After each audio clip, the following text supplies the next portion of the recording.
It's another Black Box TV commentary with Tony V and Philly D, even though Philly D is never in the shows. Oh, hey, look, it's a new intro. Fancy new intro. Yeah, it's with a floating TV. Floating television. You're like, just so you know, before you watch this, some shit's weird. Shit gets weird. Floating TVs, kitty cats, Evil pussies. evil pussies. So wait, this is episode 7. Cat's Got Your Tongue. Yeah, Cat's Got Your Tongue, or the working title, Julia's First Time, which I love because I like to think of Jessica Rose. So we have actresses here. What are their names? This is Bree, and then we've got Becky, who's the next one in the shot, and of course Jessica Rose from Lonely Girl 15, or who was Lonely Girl 15. She was awesome. She really pulled it out for this of her ass. She pulled it out of her ass. Pulled it out of her ass. No. Just I worked with Jessica before, and she was probably the only good actor on that show. Poor girl acting with me on. Oh, I'm not even gonna say the name of that show. But she's awesome. She's super. She's. I was really excited when you said you were gonna work with her. I was like, I remember her. Fantastic. I said it in that voice. I remember her. She's a sweet gal. That Jessica Rose. She's just pumpkins and Sasquatch. Sasquatch? Phil, this is what we get for doing commentary at 9:25 in the morning, right? Because I'm like, oh my god, it's early and it's a video. So when Tony told me about this, I got excited because I was like, yes, girl power. Yeah, because there haven't really been strong women. There really haven't been. That's true. Like you have Justine in the second one. Dead. You can only be so strong when you're dead. Then who else? No, it's true. I mean, this was definitely for me a departure from what we've done in the past. Yeah. I really wanted to focus on doing something that was a little more escapist, and I've done a lot of sort of bleak stuff and very cold stuff, and for me this was just like fun. It's still pretty bleak because it's evil versus evil, which I love because I feel like that's more, even though this is like demons and stuff, it's really more real life. It's not usually good versus evil. It's like kind of evil versus more evil. but it's sexy evil. That's what I think. Well, it's Jessica Rose evil. I want that kind of evil every day. And so here's 3 minutes of driving shots. We just need to fill up time. No. Like, let's do a little bit more of the driving. We need more driving in this episode. Our viewers might wonder, but wait, I thought they were driving. Why are they no longer driving? Are they in Venice? Okay, they are in Venice, but they're still driving? Okay, good, they're driving. But then of course, wait, we completely missed it. Grady, played by Richard Ryan, who is fantastic. Yeah, he did a great job. He was definitely like, it was funny because his glasses, they were our makeup girls, Jamie Blair, because I wanted him to wear glasses. She's fantastic. Yeah, she's awesome, by the way. And it was really making him sick to the point where he was going to throw up, because one of the prescriptions, I guess, on the right side of the eye was off from his normal eyesight, so he was literally sick the whole night. Everything all right? He's like, I don't need help. I don't need help. I actually, you know what? It's funny to say. I've always seen Richard in like funny roles, and I know that you've taken a lot of like YouTube comedians, if you want to call that, and put him in like serious roles.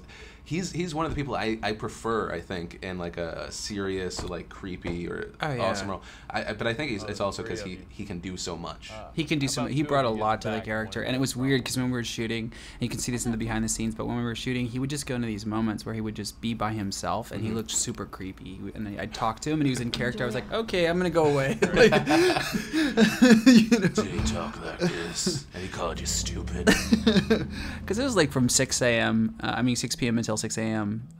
The next day. That's how long the shoot was, and so it was like definitely like it was a long night, and I felt like he was in character the whole night. Love this scene. The back and forth is great. Yeah, there was a lot of great improv in this. When I originally wrote the script, it was definitely sort of more light on the dialogue here.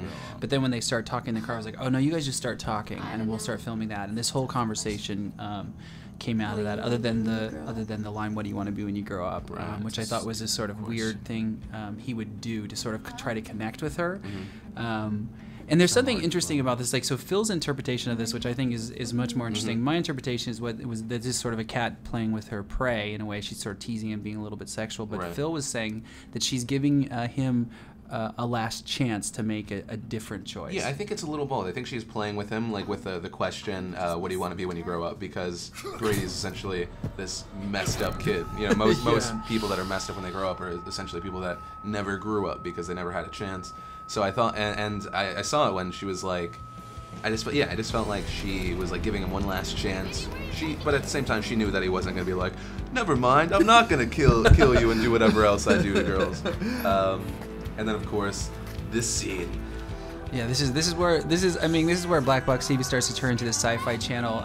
And I think when I originally cut this, the music was much harsher, but there was something about really going for something that was surreal as opposed to something that was sort of so cold. Right. Because I really love it. In fact, all three of us, me and Becky and Bree were hanging out in San Diego the week before.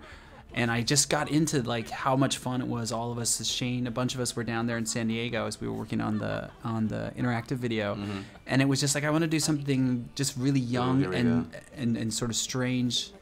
I love this shot so much. Sorry, I'm just like. No, it's awesome. I mean, I love sexy when it becomes dangerous. Oh, go! Snurf, snurf, snurf, snurf, snurf. Literally, before I posted this video, Phil came into the studio and I said, "Dude, did I just do fucking Thundercats?" It's like that's what I did. This is see. If you earn it here, these last two shots are my favorite. Yeah. But I feel like I should make a period joke, but I'm not going to. Oh man. But oh wait, here we go. She's pulling out his tongue, which I saw in the comments a lot of people thought it was his penis, or better put in their questions. God. Did she pull his penis misspelling? No, that's his tongue. Hence title. The title. Yeah, exactly. Yay. So also, wait, they're not vampires. In case for some reason you thought vampires had cat eyes. Yeah. I just love the comments. I'm sorry. Oh my god. But also, like, we're doing auditions coming up a week from this Saturday. Go to blackboxtelevision.com and you'll see the updates of exactly where the locations are going to be. We hope you guys come out and join us. And I also want to thank Phil for joining me with another. As always, it is my pleasure to be a part of this thing that I had nothing to do with. It's fantastic. Thanks, Phil.